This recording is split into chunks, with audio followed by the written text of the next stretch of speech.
Do you want to encase all your enemies on the battlefield in blue space ice, then shatter them with the power of the Hive's Abyss? Hello, ladies and gentlemen, I am Fasa, the Silver Chimera, and I'm back with a Warlock build that handles champions with no issue, freezes multitudes of enemies, and is a ton of fun. So, let's get to it.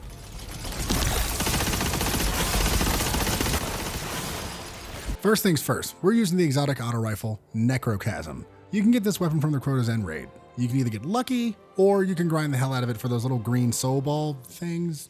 I don't remember what they're called. The intrinsic trait on this weapon is Cursebringer. Precision final blows with this weapon trigger a Cursed Thrall explosion. Final blows with the Cursed Thrall explosion refill the magazine. TLDR, headshots make thing go boom. If the boom kills anything, you get free ammo and no need to reload no more. The second perk on this weapon is Desperation. Reloading after precision final blow or a final blow with the Cursed Thrall explosion increases your rate of fire and improves the stability and aim assist. So when you blow stuff up, the gun gets excited and you start spraying bullets faster. We're pairing this weapon with the exotic Osmiomancy gloves. The perk states your cold snap grenades have an additional charge that recharge quicker on direct impact. The seeker spawn from the cold snap grenades also travels further. Now we're mostly using these gloves for the second grenade charge, but all those other effects might come in handy. Oh, damn it, I just punned everywhere. My therapist is going to be so disappointed. We're rocking the Shadebinder subclass, and for our grenade, we got to use those cold snaps. For our aspect, we're using Ice Flare bolts. Shattering a frozen target spawns seekers that track and freeze other nearby targets. This is useful because it helps spread the ice out and lock down the baddies for easy headshots with Necrochasm. The second aspect is Bleak Watcher. Press and hold the grenade button to convert your grenade into a stasis turret that fires slowing projectiles at nearby targets. So I'm sure you can see where I'm going with this, right? We have two grenades, which means we have two turrets. Those turrets start to shoot things, freeze them. Shooting the frozen targets makes explosions. Those explosions make little stasis seekers that freeze more targets, and the cycle begins anew. So let's talk fragments. First up is Whisper of Torment. You gain grenade energy each time you take damage from targets. This is helpful because we want our grenade back as much as possible. Next up is Whisper of Rending. Primary ammo weapons do increased damage to stasis crystals and frozen targets. We're going to be freezing everything, and we're going to be making stasis crystals, but hold tight. We're going to get there. I promise. It's going to be fun. Next on the list is Whisper of Shards. Shattering a stasis crystal temporarily boosts your grenade recharge rate. Additional stasis crystals increase the duration of this benefit. Again, we're going to be feeding into our grenade, and with the artifact mod, we're going to be making a lot of excess stasis crystals. And those crystals have a very unique interaction with Necrochasm. If you cause one of those Cursed Thrall explosions by one of the crystals, it can cause the crystal to explode. But if it doesn't outright explode, it gets infected and starts to take tick damage. If it breaks, it could cause another Cursed Thrall explosion. So you can kind of shoot them for a remote detonation type of playstyle. It's a fun interaction and lets you put your own explosive barrels for more damage and even more grenade energy.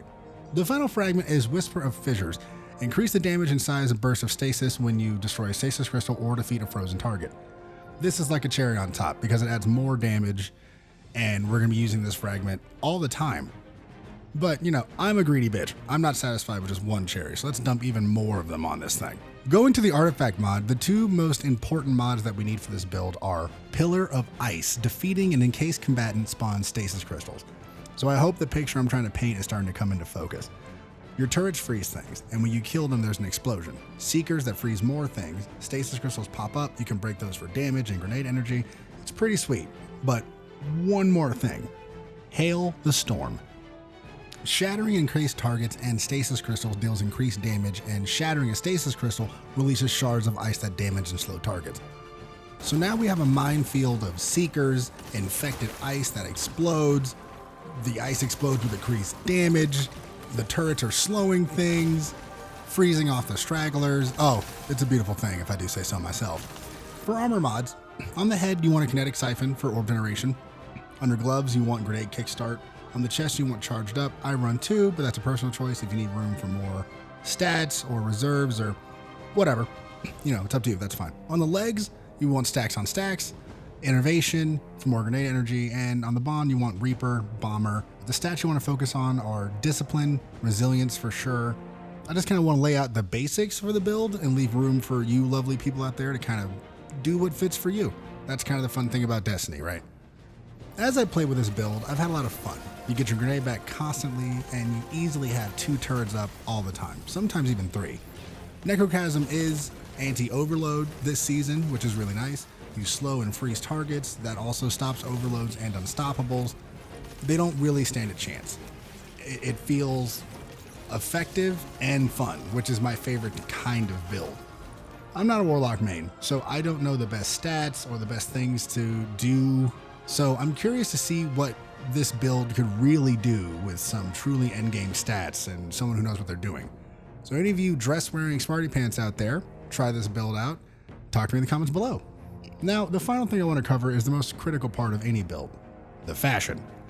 This is the outfit I came up with. Like I said, I'm not really a Warlock main, so I don't really have a lot of ornaments and stuff, but I worked with what I had. I was inspired by an Arctic fox because this is a Stasis build, and I think that fox mask is super dope. And the eyes glow, so I wanted to tie it all together with Necrochasm, that stone gray and that ghostly green fire. You know what I mean? So I used the oiled gunmetal shader, and it gives the parts green glow and a nice, well, oily gray color. And I think it all ties together really cool. So tell me what you think in the comments below. While you're down there, tell me your thoughts on the build, or tell me what class I should do next. You know, I'm always super eager to talk to you all. But before I go, I should name this build. So, I think I should call it the Dead Tundra, because that's all that's left when your battle is over. Just the cold, broken bodies of your enemies. I am Fasa the Silver Chimera, and this is another Destiny 2 build. I hope you've enjoyed. Don't forget to subscribe and ring my bell if you want to keep track on new videos, when they come out, all that kind of stuff. Again, talk to me in the comments below. If you don't know what to say, how about Snow Fox? That sounds right. I hope you all have a wonderful day, and I will see you next time.